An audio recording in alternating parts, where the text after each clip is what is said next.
if what you do brings on suffering eventually, though it may appear in the moment as happiness, then do not do it.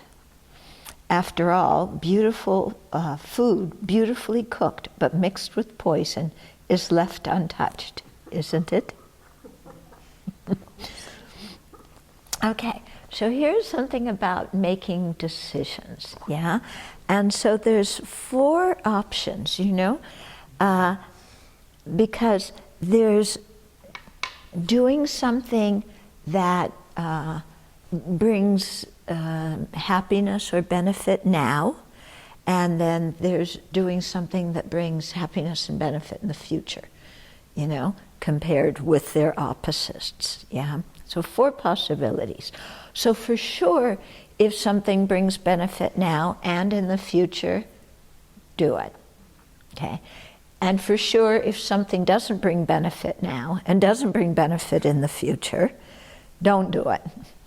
Here, when we're talking about the future, we're meaning future lives and talking about the karma we created and, what kind of result from the karma we'll get.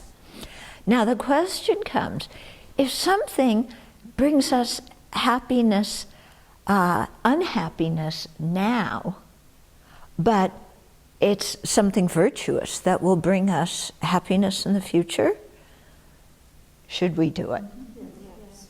Yes. Yeah, we should, okay, because future lives are longer and temporary happiness lasts 30 seconds. It's there, it's gone, so no use running after the temporary happiness at the expense of giving up happiness in the long term in future lives. But what do people usually do? We do the other alternative, which is if it brings happiness now, but pain in the future, we'll do that.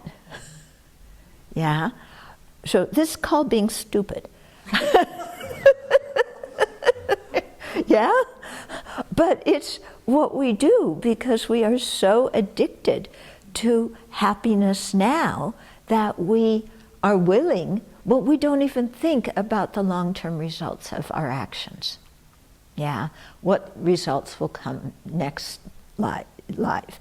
So we may talk a lot about karma, but when it comes to making a decision where we have to sacrifice our immediate pleasure in order to experience, to create virtue for something good in the future or for liberation and awakening, we don't want to give up our temporary pleasure, We are willing to, we make the choice, my temporary pleasure, and suffering in the future, we'll just deal with that when it comes, because it may not even come, because inside, although we believe in karma, in here, I'm not sure if we believe in karma or not.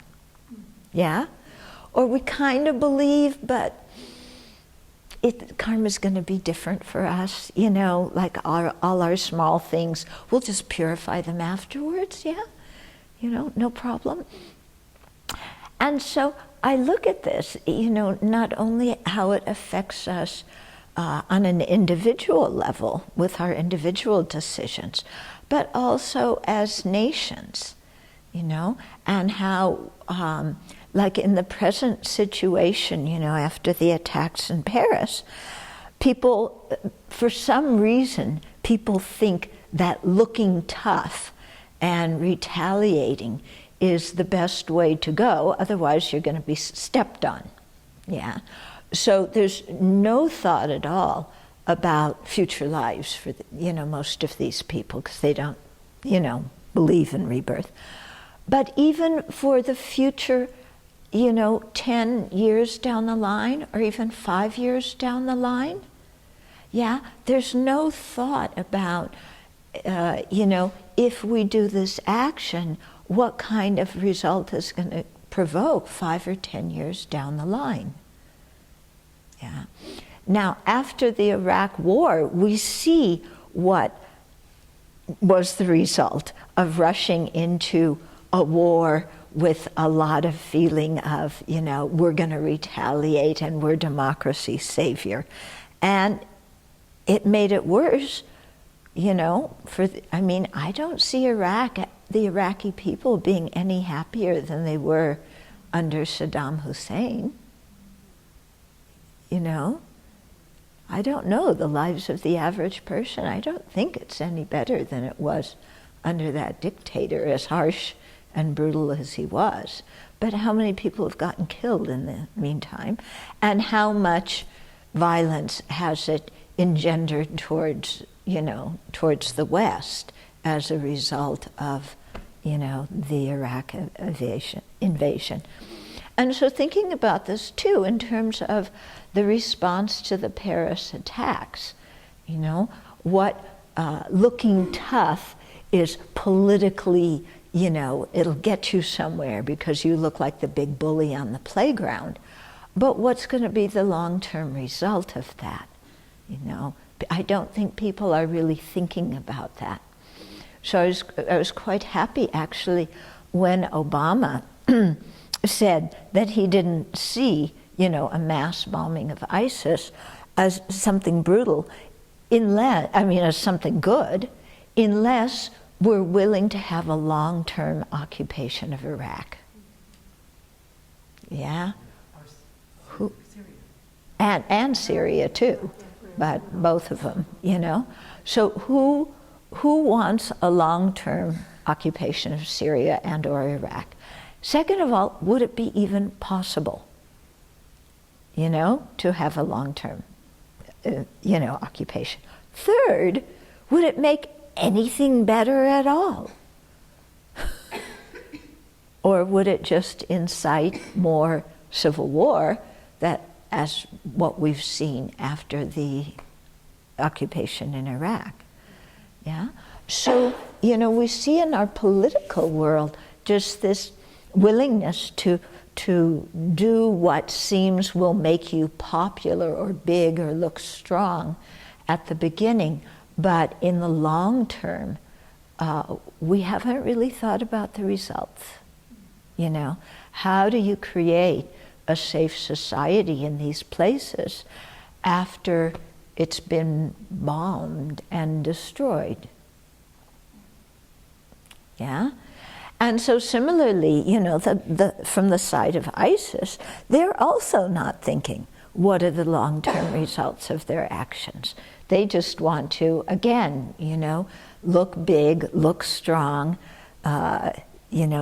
project their misunderstanding of Islam out into the world without thinking of the long-term results for the people who, are stuck as the people living in under that regime, not thinking at all.